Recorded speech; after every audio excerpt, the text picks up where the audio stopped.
because today's pretty 1 tight hour. for me. Okay. 1 hour. Okay. All right. 1 hour. And we're streaming already, MaxGPT. So don't get ahead of the game. We're streaming. And we are with DSP. Who is DSP? I don't know, but we're going to meet them together. I don't know what DSP stands for, but I think we're going to learn. And but he is a great member of the Epic Cash community. And DSP had questions. DSP has newbie questions. He has difficult questions. I don't know. He just has questions. And so I thought it might be kind of fun to do this every once in a while, to where if you have questions, ChatGPT or MaxGPT has answers. So Max Freeman is on the line. Welcome, Max. Thank you for being here on this emergency broadcast. My name is Uncle V. I cover Epic Cash unapologetically. And we are happy to have you here. I hope you enjoyed the live stream earlier today. It was pretty good. We have ours tonight where DSP has questions and Max GPT has answers. Max does not know what the questions are. So this is going to be a real test, Max. I know over the 2.5 years that I've covered you that I've stumped you 0 times. So who knows what tonight will bring. Hello, DSP. Where are you coming from? Where are you hailing? Well, it depends on what your cosmological perspective is. So I'm either from way down under or from way across. I don't know if Duran's listening in, but I'm far away. I'm in a different time zone. So I come from tomorrow. It's already tomorrow here. Can you see the ice wall from where you are, or you're not that far away? No, well, I've only got a 1-story house, so I am building a 2nd story. Mate, I hold out hope, but so far, no, I can't see the ice wall. So far, no. No. Well, that's why I'm in Epic. That's why I'm in Epic, because I'm hoping to make enough to start a voyage and go out and prove us either right or wrong. Well, right. I want to channel my inner Admiral Byrd and, do what he did. But You got to jump higher. Yeah, right. But I just want to get something out of the way. The question that I've been dodging all these years, that I'm sure is on everybody's mind. I did not have sexual relations with that woman. Is that one of those? It depends what the definition of is. Yeah. Well, this has just gone right to hell already. Hell in a handbasket, everybody. But you know what? That's why you come to the Uncle Vigilante channel, because you never know what you're going to get. Yeah, not a box of chocolates so far, but no. I have been offered a T-shirt, so there's that. Yeah. Well, questions? Hey, man, let them rip. Let's do it. You have questions. Okay. MaxGPT has answers. Cheers. Okay, so the first question is actually to myself from a year ago, and that question is: I've been watching Epic Cash for about a year, and the question to myself is, why didn't I look behind the curtain? Why did it take me 11 months until last month to actually look behind the curtain and see what's there? And I think it's because I was jaded. I first stumbled across crypto listening to believe it or not, Peter Schiff. I used to go to sleep at night listening to Peter Schiff's, back in 2013, 14, I guess, who led me to Andre Andrianopoulos, who actually led me on to Joe Rogan. And I was just like, an idealist and like, wow, this could really be something.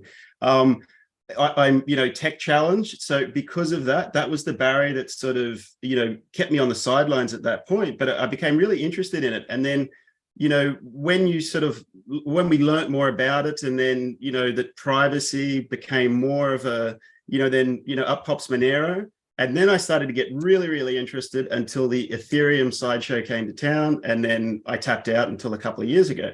And so here I am back again. Nothing really sort of caught my interest. But once having, I listened to everything you guys had to say, and just everything Max says is brilliant. Uncle V, you make for just a great battering ram that sort of like knocks the door open and invites everybody into Epic Cash. But for whatever reason, I didn't walk through the door. I just stood and watched each week, and it sounds lovely. But once I came in, holy God, like, just listening to Jam and Levy Right. and Izzy to talk about how we're planning to make use ECR as a sort of mechanism by which we can keep ESD pegged. Like, there's just so much monetary philosophy and everything, and this is a goal worth failing for me. So That's awesome. That's how I'm going to set up the question, if you don't mind. Well, I do have to say that just observing you in the chats, t.me/epic cash, t.me/Premine U, that's with a U, not a YOU. But we at least invite people to come join those, and you'll be able to see DSP, who is a very, very good writer. I really enjoy reading your questions and your line of thought. And so that's why you had a lot of questions in there, and that's why I invited you on the show. So with that, I appreciate that. Here we go. Because let me ask you, DSP. So what year did you obtain your first digital asset? Not until, I guess it was before Monero went up to about 480, I guess. So it must have been 2017, early 2017, I think. Okay. And it was only just those two. It was Bitcoin and XMR. I never, like Ethereum, it just rubbed me the wrong way. There was IOTA, I think, at the time, and internet. Everything had this little like kitsch kind of, it does this, it washes your dishes, it does the other thing. And I'm like, but what happened to, like, peer-to-peer? Can we sort that thing out first before we get to it's too hard. It's too hard. I must have had 10,000 people look at me like I had 3 eyes and was sprouting like a tongue out of my forehead or something. I just every day it's just like fluoride stare. You are insane. Yes. Okay. All right. Well, no, it's impossible for you. That doesn't mean it's impossible for me, or for us, and so nobody else even really tried, frankly. So okay, if you've been in for 5+ years now and kind of took some time away and came back in, you don't have to share with precise numbers or even just answer the question, but I'll just ask, and feel free to decline if you don't want to. But what percentage of your overall financial wherewithal, your net worth, is in crypto today? Is it like 100% or closer to 0%? Well, it depends on, you've got property, you've got some PMs, you've got all that sort of stuff. And then, do you have a term deposit bank account, or do you all of that, or do you have crypto? So all of that added up, I would say maybe 10-20%. Okay, so which is still a significant amount, but only because I don't want to sell my house, and sure, but of all of that sort of extra on top of the stuff, land, property, that sort of stuff, a little bit of PMs on top of that, I'm like 90% Epic. That's awesome. Okay. Yeah. So, that according to conventional wisdom is a fairly aggressive position. You're a whack job. According to Peter Schiff. I actually spoke to Peter Schiff in 2021 I like the guy. On a Zoom call for 30 minutes. I said, hey, Peter, I've read like all your books and listened to thousands, not thousands, but lots of hours of your content. And I really appreciate what you have done for my education. So according to the principle of value delivered for value received, I'd like to take 30 minutes, if you're keen, to answer any questions you have. I know you're a very vociferous crypto skeptic, but I think if you took the time to understand what we've got here, that you might find that there is actual value. And so he must have asked me 200 questions in 30, 45 minutes, something like that.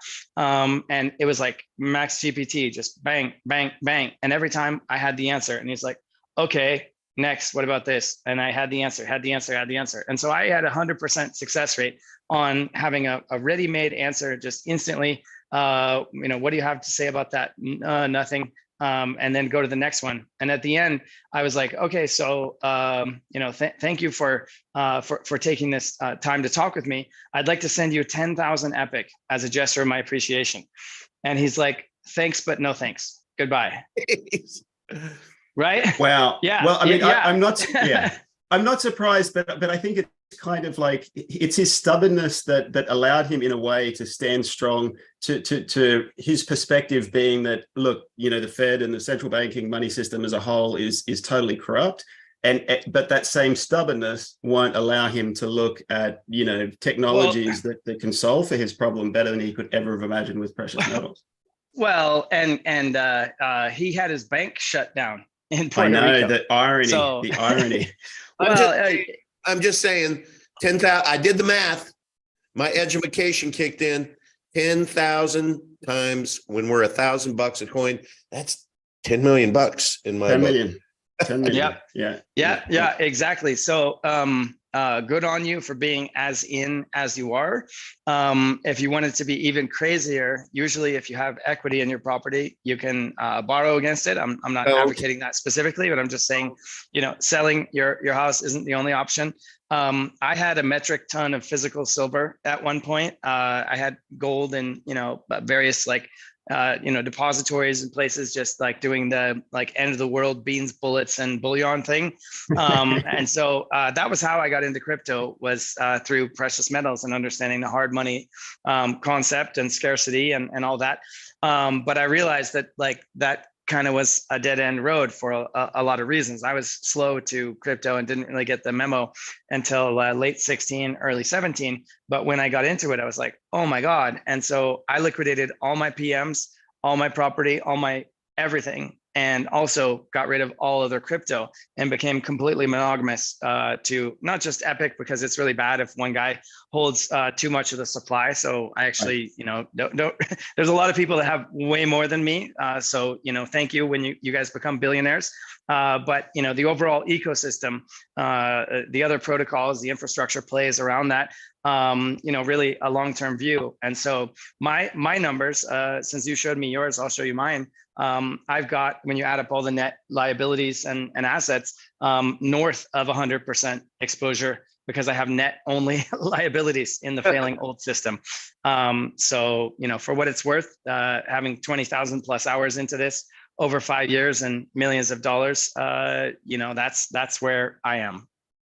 I appreciate that. I do have a spare kidney, so there's always that. But no. In all seriousness, the way I look at it, I have. You'll sell it.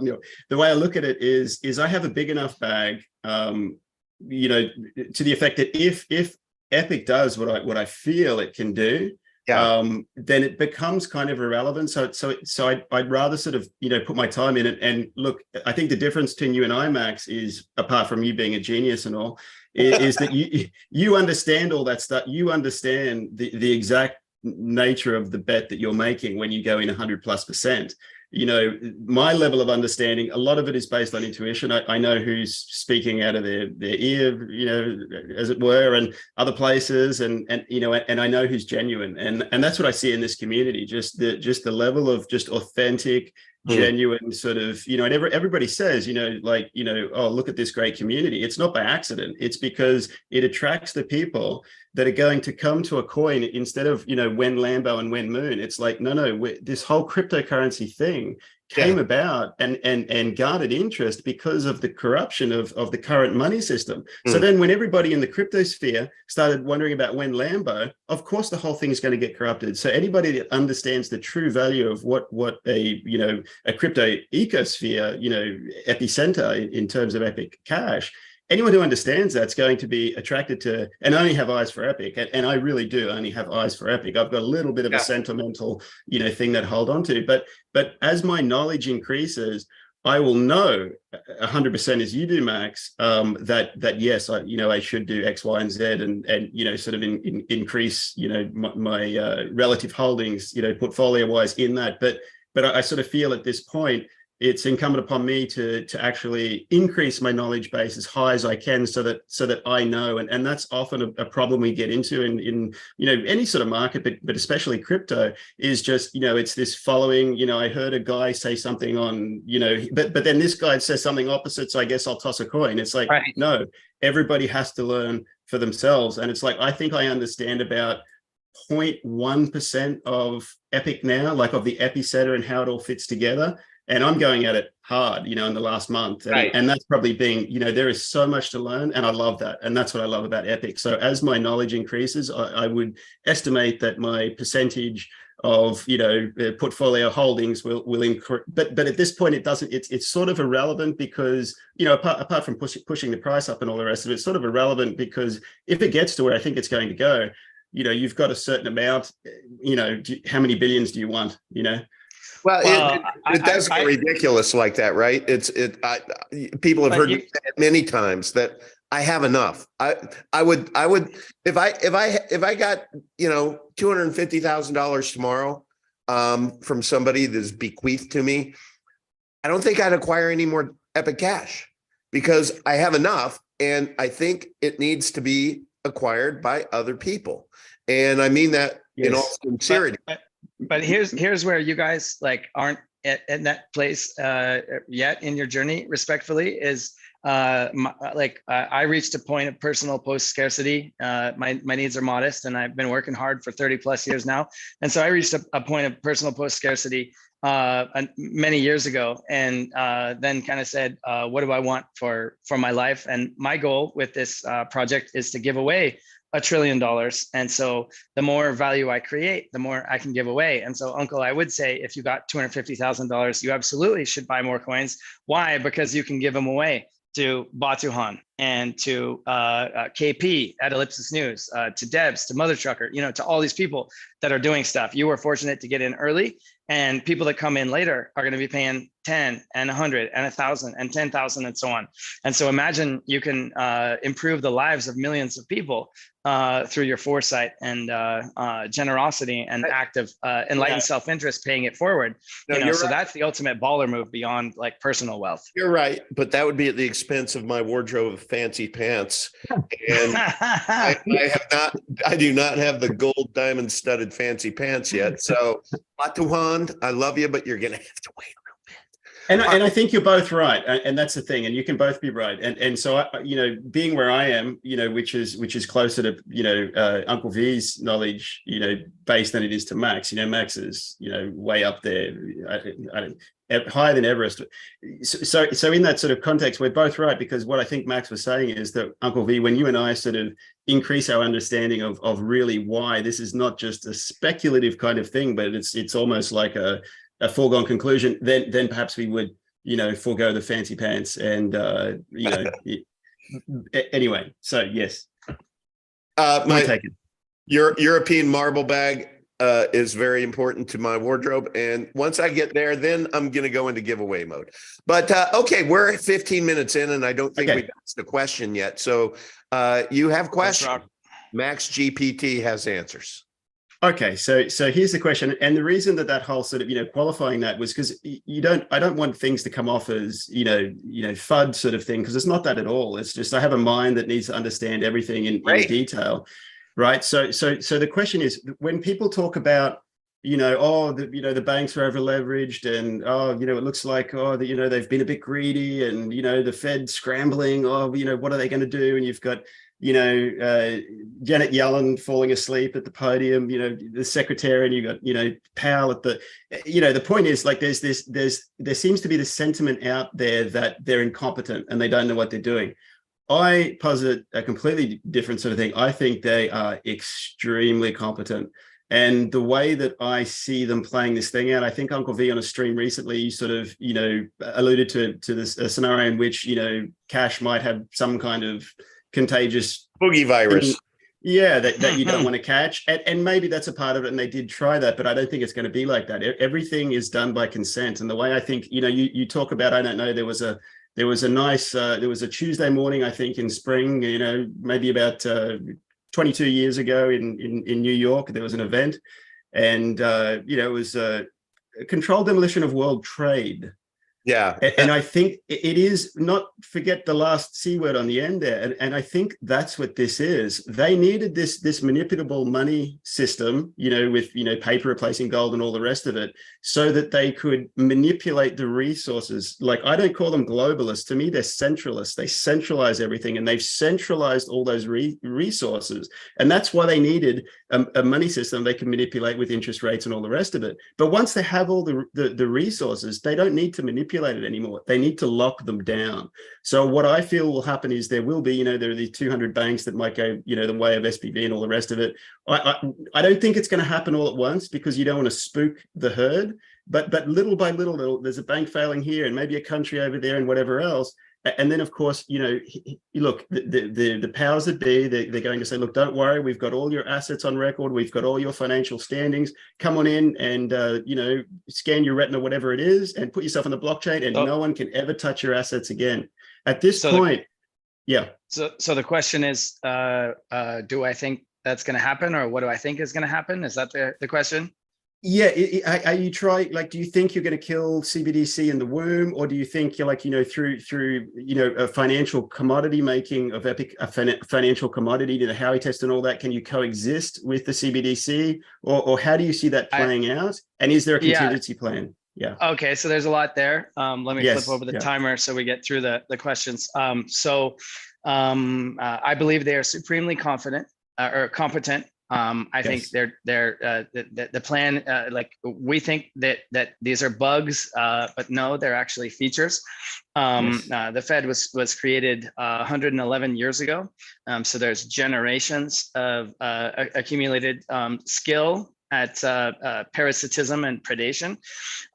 So that's the first thing. There's a great Thomas Jefferson quote, first by inflation, then by deflation, your sons will be slaves to the bankers, which are more dangerous than standing armies. It's not an exact quote, I'm paraphrasing, but it's out there on the interwebs. This is a thing that's been in motion for a long time. The current monetary paradigm started in 1913, and then the first rug pull was the revaluation of gold in 1933 during the second part of the so-called Great Depression, when it was changed from $20 an ounce to $35 an ounce. So effectively half of, or 40% of the purchasing power and wealth of the United States populace was confiscated.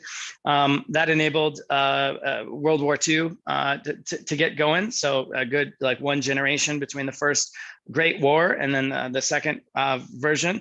So 1945 was Bretton Woods saying, okay, all the world's fiats are going to be pegged to the gold through the dollar. And that lasted until 1971, when Nixon pulled the plug on the gold standard. And ever since then, we've had just explosive currency creation and decimation of the purchasing power of us peons. And so, yeah, I mean, this CBDC thing is just the next notch in the one-way flow valve of the lockstep operation. I think the Rockefeller Foundation called it, to essentially pen us in closer and closer. 2 weeks to flatten the curve or stop the spread or whatnot. 3 years later, here we are. So this 15-minute cities and money that expires if you don't spend it. The turning it off, PayPal fining you $2,500 if they don't like what you say, Operation Choke Point 2.0.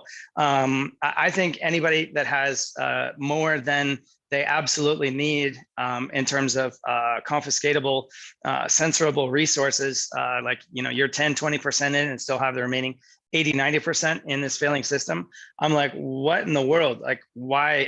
I just, I think information cures that, and you're making the best investment possible of your time to educate yourself, and everybody has to chart their own course in this thing. But really the question in my mind is not why Epic and how much should I have, but why should I own these other inferior assets, and what risks exist to the value of those assets? So your real estate that you own, my property tax where I live went up 14% last year. The year before that, it went up 7%. Before that, it was 6%. And it can be any arbitrary number. Thousands of Greeks mailed the keys to their homes after their bank collapse in 2013 or something like that, because they couldn't afford the taxes. So you've got what you think is an asset, but really you kind of have a lot of unknowable, unlimited liabilities by people that can take it away. If you have money in the banks, then two out of 7 days they're out of business and don't give it to you. Try sending a wire on a Sunday, you can't. So 40% of the time you're blocked from access to your money. If there's a bank holiday, then you might be out for days and weeks. And then when they restart, there's no guarantee that you will actually have it. The deposit insurance schemes, there's $10 trillion of banks, of money in the banks, currency in the banks here in the United States. And there's precisely $0 in the FDIC insurance fund to back it up. So, like people think Epic is risky. I think this other stuff is risky. So I think we're going to win. The bad guys have their Agenda 2030, where you'll own nothing, be happy, take this medical procedure, eat this cricket, no beef for you, only soy, that type of stuff. So you can stay in that system if you want to, but what's going to happen? I look at it as okay, you've got network effects, you've got Gresham's law, you've got all these fundamental forces that if you understand the physics and chemistry of money and realize that this past 50 years has just been an aberration, an experiment, a grand experiment. For all of our lives, we've been in this really distorted environment where interest rates have been coming down since 1982. 2 generations of traders have learned things like don't fight the Fed and the Greenspan put and all this stuff. So these guys are going to get their eyelids ripped off and lose everything and more. And that's going to be a wealth transfer to us, those that get in the boat early. The first thousands of people are in, the next tens of thousands beyond that are coming, and then the next hundreds of thousands and millions and tens of millions and hundreds of millions. So only 1 out of every 25 people alive, 330 million out of 8 billion, own crypto. So there's 24 people that don't own this stuff yet, for every one that does, and for every one that excuse me, for every one that owns Epic, there's 10,000 crypto owners or more that don't own it yet. So there's a lot of room to grow. Excuse me, I gotta wet my whistle. No problem. Too much talking today. So what we call our vision is ephemeris, Vision 2028. So if they're going to have us fully enslaved in 6 years, we got to get cracking. 7 years, we got to get cracking and do it in 5. I don't think CBDCs will necessarily go away.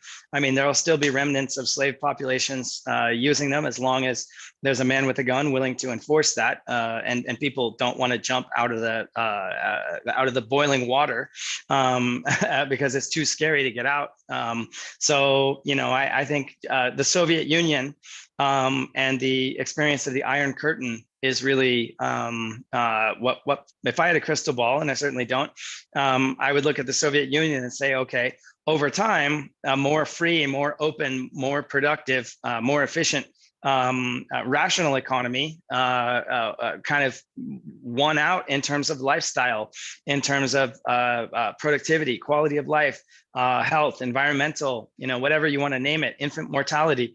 25% of men killed themselves by drinking themselves to death in the Soviet Union.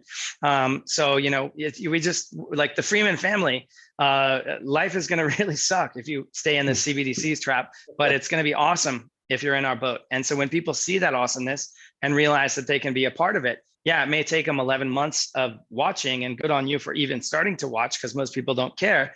Those people are going to get fantastically wealthy, and because they're motivated in most cases, or in many cases, not by I want another Lambo, but I want to do something good for the world, as they don't have to show up to their slave 9 to 5 working for the man. They're going to put their time into spreading the gospel and bringing in others, and it can really accelerate. So I think the future is very bleak indeed for those that choose to remain ignorant in the face of all this information. DSP, just to go on record, if I answered that question, it would have been almost word for word. I figured. And look, I disagree with approximately, rounding it down, 0% of everything that MaxGPT just said there. I would just add a couple of things. Like, I mean, there is definitely that fear associated with, you know, property tax. We don't have it here, but they're, you know, they're sounding it out, you know. So it's inevitable. Do you have stamp duty? Sorry to interrupt. Do you have stamp duty when you transfer a proproperty? You have to pay a one-time fee. Oh yeah. Okay. So what is the rate of stamp duty? I don't even know now. It's 2% or something like that. Okay. So next year it's 7%. Oh, absolutely. Then it's 14. What prevents that from being any number at all? Oh, absolutely. So that's kind of a little bit of where my question was going, because I don't fear these old men that stumble around, you know, whether they're alive or dead, I don't know, but and women. It's not them that I fear. It's the masses. Like, you know, if you go back to, you know, late 2019, if anyone would have said to you how the general, like a massive amount of the general population would react to a certain thing that's coming, there is no way that anybody would have guessed that people would go along with it that willingly. So the same thing, when all of a sudden everybody's scared of losing, you know, the banks are crashing and all the rest, all you've got to do is just come in here onto our blockchain. That's where your property, it'll be on the blockchain. You're going to have so many people go for that. And then all of a sudden it's like, you know, the body snatchers, you know, there's Max, there's Uncle V, there's DSP, like, and we're going to be, you know, so how do we store, you know, say a property value or something like that? Are there enough diamond hand Epic holders who will resist that kind of pressure? You know, because there has to be a critical mass. What pressure? The pressure of the mindless zombies walking around us. And what are they going to do? Yeah, I mean that's a good point. I mean, what are they going to do? I mean, they live in our neighborhoods. Well, but they're gonna sell their labor for the wherewithal to buy food and transportation and lodging and stuff. They're going to sell goods and services, and they have an option to sell those goods and services for cryptocurrency such as Epic, or CBDC such as whatever you want to call it. So as an example here today, you mentioned Andreas Antonopoulos. I went to a Greek restaurant this afternoon and had some lunch, and I've been going there for 5 years and talked to the owner, and he saw my wife and I in our Epic shirts. Hey, what's that? Oh, is that crypto thing that you've been telling me about for 5 years? Ha ha ha. Oh, really? Okay, let me show you this screen. Wait a minute, these things are like over $1, and like you were telling me back when they were 2 cents. It brings me the bill. Sir, you sure you don't want to like give me some coins for that lunch? And for years, not interested. But today it's like, hey, would you do me a favor and pay the lunch bill in coins? So yes, absolutely. And now, by the way, I'm going to interrupt here. This is a really important interruption. Max, when I spoke to you this afternoon, you agreed that you were going to have L. McMurphy. L. McMurphy, if you're watching this, we need you to do this. But Max, you said that Epic Cash over the last 3 years, 2,000% annualized. Per year, yep. 2,000% per year annualized.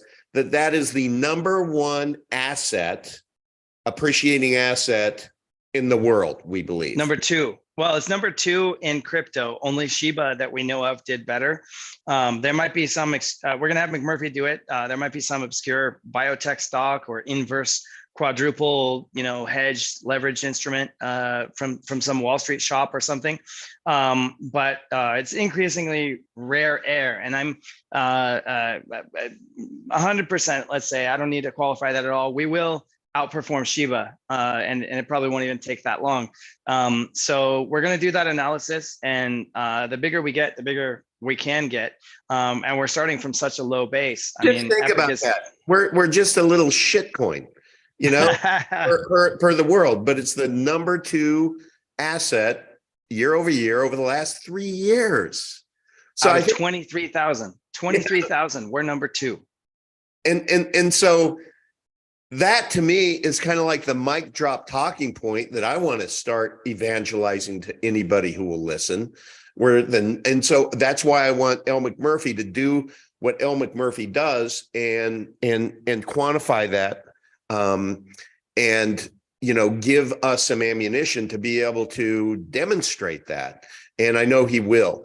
And then what's going to happen is we're gonna have folks write about it. We're gonna, I'm sorry, I'm just going all over the place, but that just almost stymies me. It's like I'm knee deep in this for 2 years, but then when you were talking about that this afternoon, I'm like, my gosh, that is such a talking point. We should lead with that. Do you know the number 2 asset in all of cryptocurrency over the last 3 years, year over year, that's increased 2,000% per annum? Do you know what that is? No, Epic Cash. And it's very powerful, very powerful. Okay, sorry. What's the next question? No, well, so coming from me, like, I'm already, for me, I'm already sold on Epic. Like, I'm like a, like a kid in a department store, like pulling on his, parents' like pants, going, "What's that up there? What's this up here?" There's just, I'm at Disneyland. That to me is you're at Disneyland and you're pulling on somebody's. Yeah, that's probably doesn't work now. That's probably what's up there.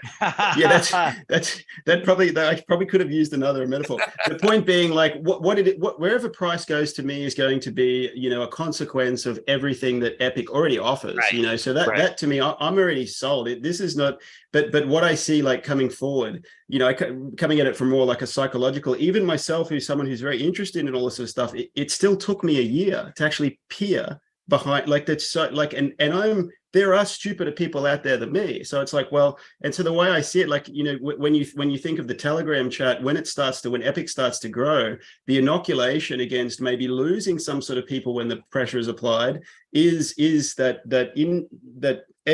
understanding that that's a personal inoculation, not having to depend on Max to, come and be MaxGPT and like pump everybody up. No, nobody even needs pumping up because everyone understands it's like 2 + 2 = not 5, but 4. Right.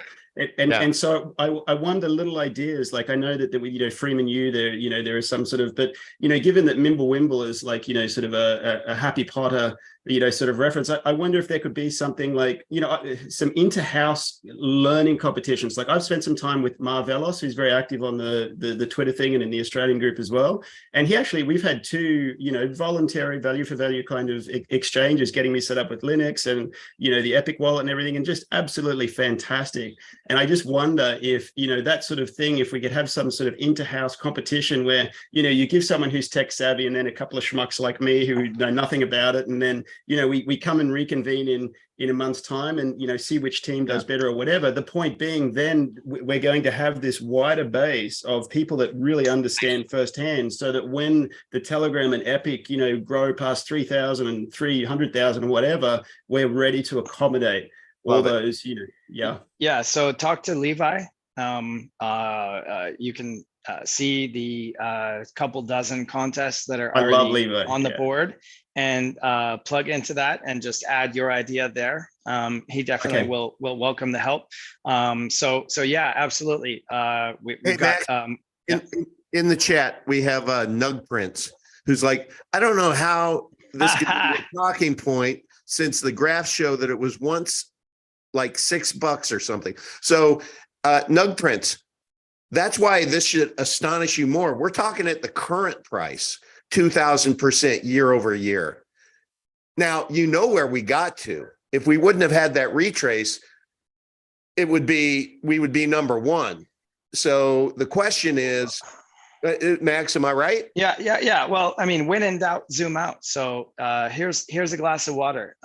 You can focus on the water that's in there, or the air for the part that doesn't have the water in it. So, if you want to be negative and look at it that way, good for you. You're not going to do very well.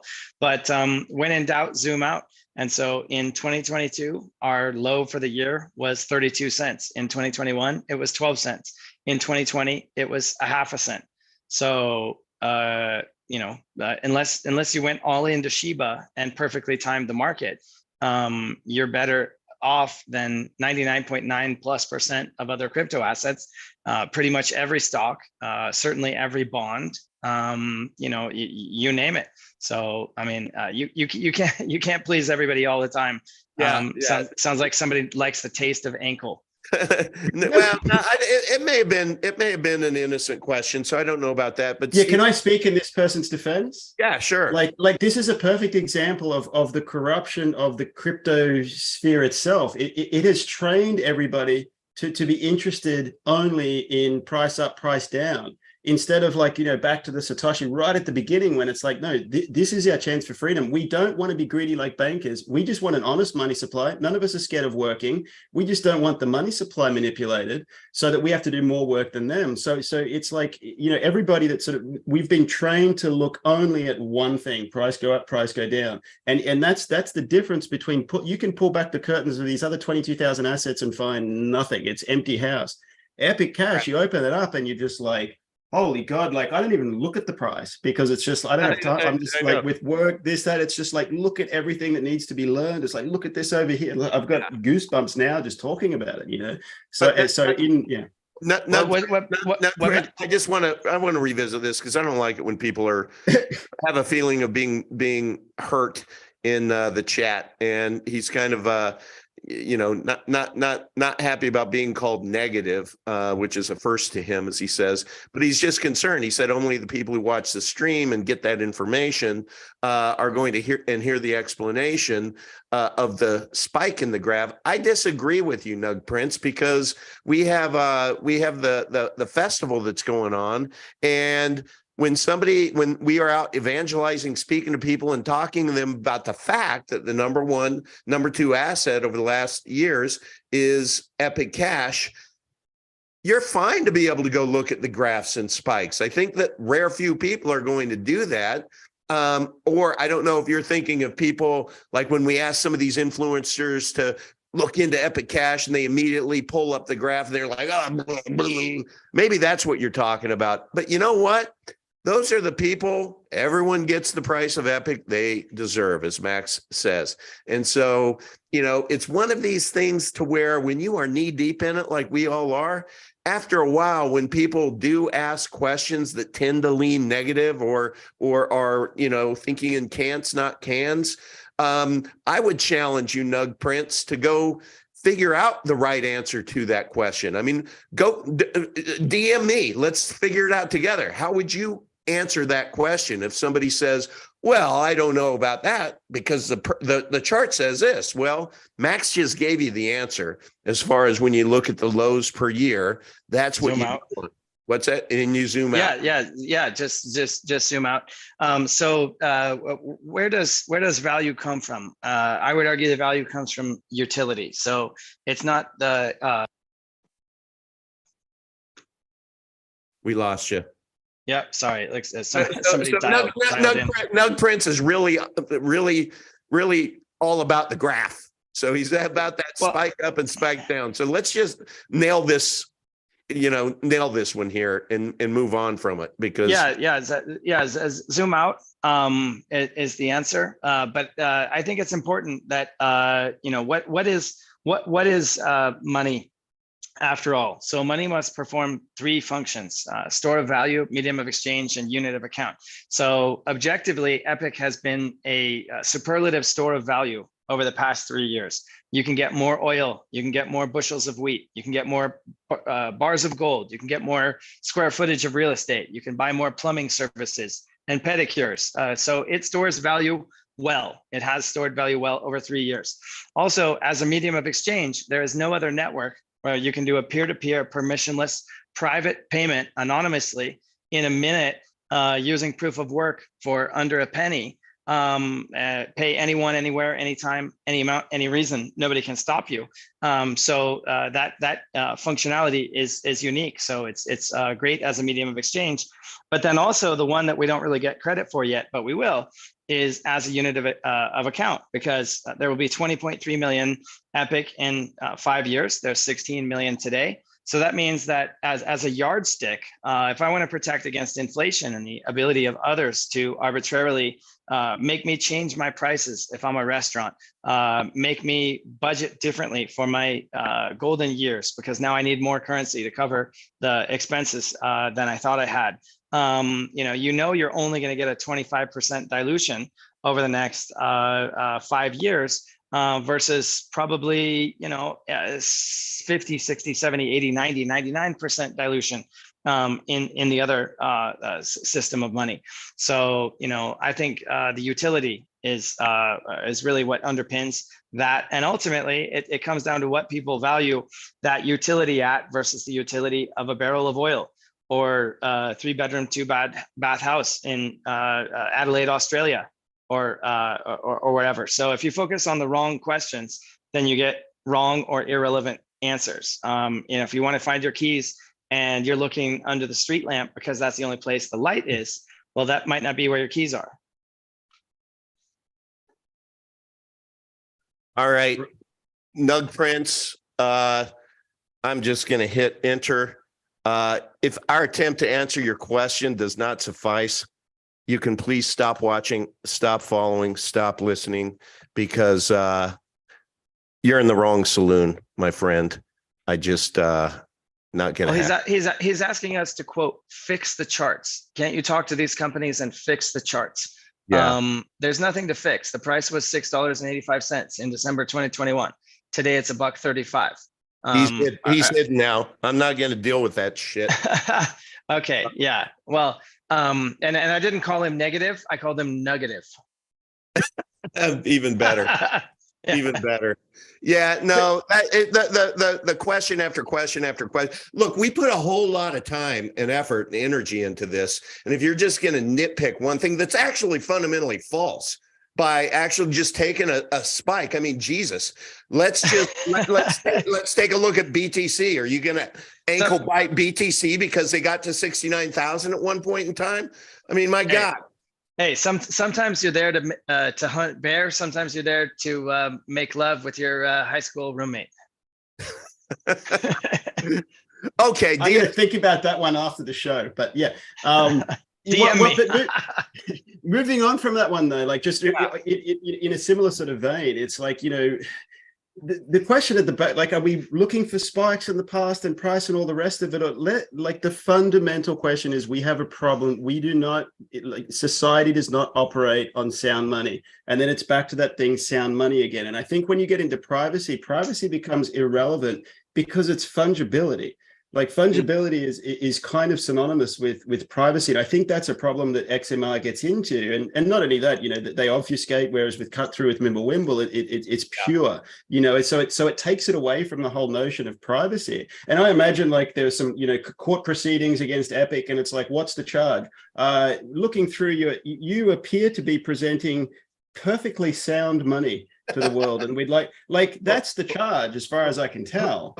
Wait, you said against Epic, who and what would be charged by whom for what? Where? Well, I'm saying the only thing we could be charged for is having the most sound money that's ever existed. Like, and it's kind of Max. Yeah, it's tongue in cheek. What I'm saying is there's nothing to charge us for, but they look for these buzzwords, and I think that is a problem that the XMR community gets into. We don't even have to like talk about privacy, because it's not, privacy is just a consequence of fungibility. Yeah, so it's just it just. Well, hold on. No, you could have fungible money that was not able to be used anonymously and didn't offer full privacy. You could have centralized solutions that enabled surveillance. So I would decouple that. I mean, I agree with you. In practice, in as things stand today, fungibility equals privacy and vice versa, but it doesn't necessarily have to be that way. But in terms of like, I mean, you live in an open air prison colony that has authoritarian tendencies. And so a man with a gun might show up and say, okay, you're a threat to national security. You're undermining the economy.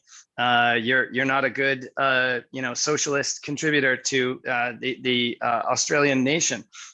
So we're gonna punish you in some way. Also, your ability to use currency could be curtailed, and use it the way you want to could be curtailed. So in the European Union, they're prohibiting their citizens from using a non-custodial self-hosted wallet for more than $1,000. You can't do this, you can't do that. Also, in Canada, with the truckers thing, if you go and read the PDF from the Royal Canadian Mounted Police, what do you know? The people that got prosecuted as terrorists, there was a Monero user on there. Yes. Wait a minute, how does a Monero user? I thought that was fungible and private and anonymous. How do we know which Monero user it is? Oh, because you emailed your address to your buddy. Duh. Okay. Yeah. Put it on my website, put it on Twitter. If anybody uses a Mordinal in the ring that your transaction is in, you have no privacy. If you have other people in your ring that were bad little boys and did something on a darknet market, and then they go get compromised, or they had their wallet software misconfigured or something, your anonymity set is not 16, it's 15, then it's 14, then it's 13. And then 10 years from now, sir, come with me. Your life is over, so these things don't matter until they do. But then when they do, they really do. Hey, Max. Absolutely. So, sorry, Uncle V, you go. Go ahead. I was just, my question's a little longer. It's just, I know you're going to be on Mike Adams' show, and when you had your personal conversation with him, he was pretty much an XMR fanboy until you popped that bubble. What did you say to him that made him go, wow, wow, wow? Just the facts. I mean, so he was mining BTC with ASICs on solar 10 years ago, and discovered the hard way that is not really a viable business, certainly not on an individual scale, even with solar. So good on him for investing his time to learn, and good on him for stepping away when he learned that cryptocurrency in the earlier guises was not going to do what he wanted. But he was drinking the Kool-Aid of Berwick and Co. Pirate Chain is the best. Anonymity set, zero knowledge proofs, eye patches and peg legs and rum, and the Monero. It's so complicated and it's the best, or it's the biggest, therefore it must be the best. And so I just got into it, and I said, Mike, do you understand how ring signatures work? Yeah, a little bit. Okay, so you and I do a transaction. We're both in the ring.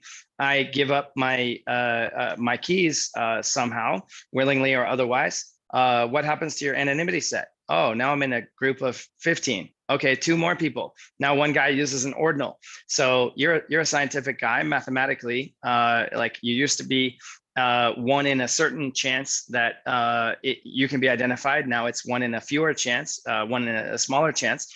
And so like that's a problem for the privacy. Oh, how Epic is different. Okay, here's how it works. And so the fact that cut through does not store the data permanently in the chain like Monero does, and you don't have that vulnerability. Also, the fact that our anonymity set is currently over 60 times, potentially at least at full usage. The blocks are empty, and we've chosen not to crank up the privacy, but we could at any moment simply by filling the chain with a lot of transactions. So would you like a 16 anonymity set that goes down, and 3 years from now, you need to worry that your dime bag of weed will land you in prison or worse? With Epic, you don't have that. It's a 1,000 anonymity set today, and then it'll be 2, and then it'll be 4, and then it'll be 8. And then if you really want more, you can swizzle your transactions or churn them and crank it up to the moon.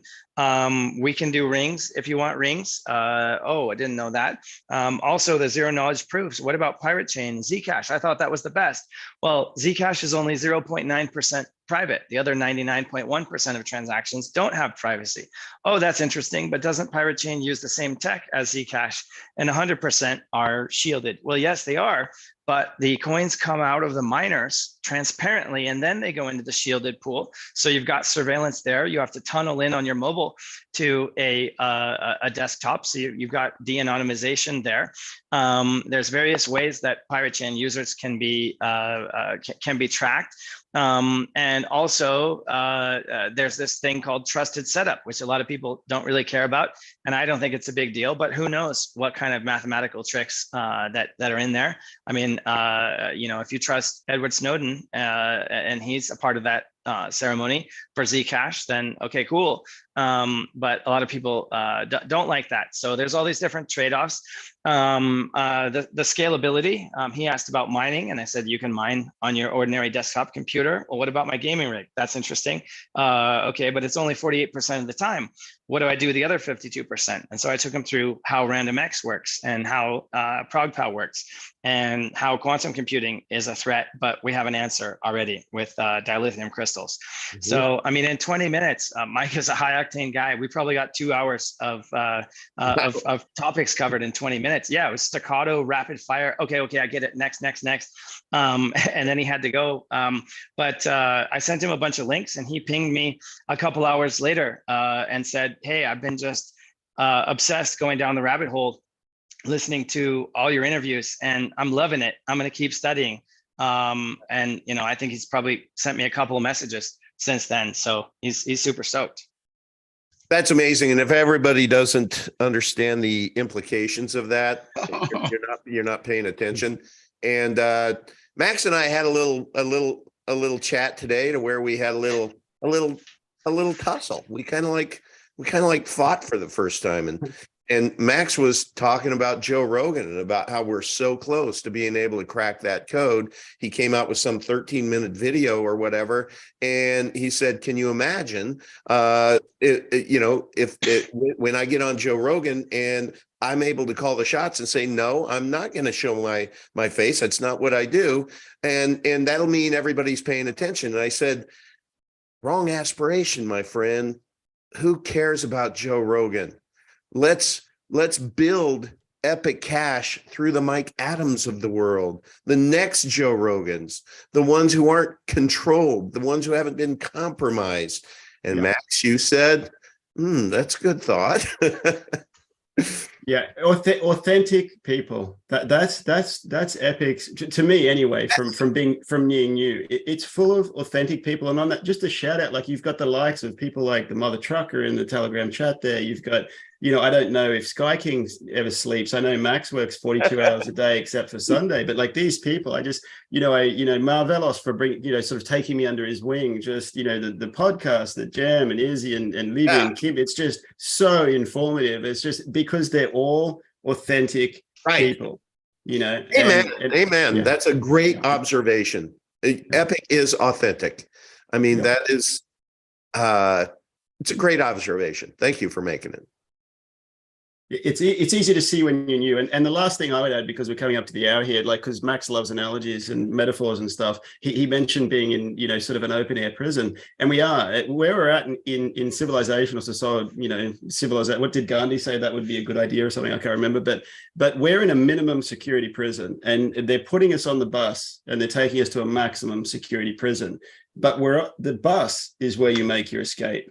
And I think, the name of the bus is Epic Cash Epicenter. That's awesome. Well, I don't know about you, Max, but I enjoyed the heck out of DSP. DSP, I'd love to have you on more. Let's riff more. You're a good guest.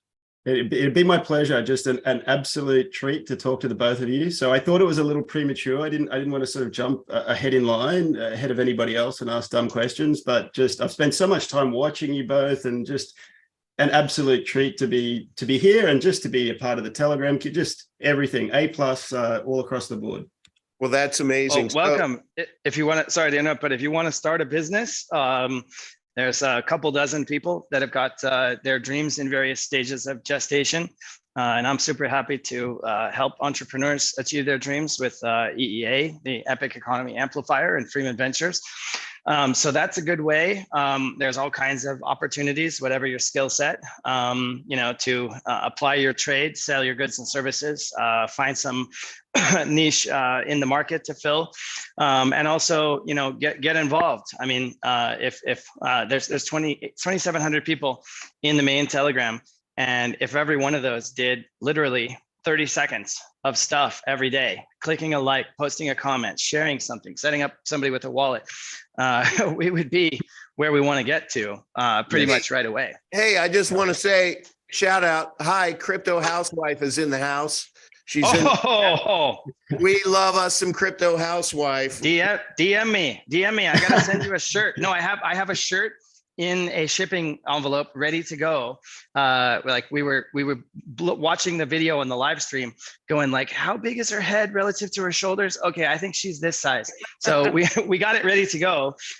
We would love to send it to you. And also I'd like to help her get set up with an Epic Fund Me, and get a QR code up on the videos. I mean, we got up over 100 likes, and we'll continue to support. So, we love what you're doing, and are over the moon that you're thinking about joining the family. So if we can help you, please don't be shy. And I would love to have you on the show at some point in time. So Max and I would both. That would be great. Love that to host you. So DM me. I did send you some DMs in Twitter. So I think that's, or you can DM me in Telegram, of course. But yeah, we love what you're doing. And as you can see, we are a very, very enthusiastic community and very grateful that you provided such positive coverage of Epic Cash, positive, fair coverage. And we just appreciate that. And so thank you. Good to have you here. Good to have you here. Okay, everyone. It is a little bit over an hour. Again, DSP, going to reach out to you. We're going to have you back on. I think you're a perfect guest to just say, we want to just riff tonight. Don't really have an agenda, but let's just talk. And so maybe we can get a few other people to come in here every once in a while. I kind of like these unanticipated live streams where we can just it's our movie, Spontaneity breeds authenticity. Yeah. And, we can take Nug Prince, take him out back, beat him to a pulp, and then disappear him. If we Nug Prince, you deserved it. But, okay. Hey, Nug Prince, we'll see you in t.me/FreemanU. Come in there and let's have an engaged conversation. And we can go back and forth with your assertions that we are somehow,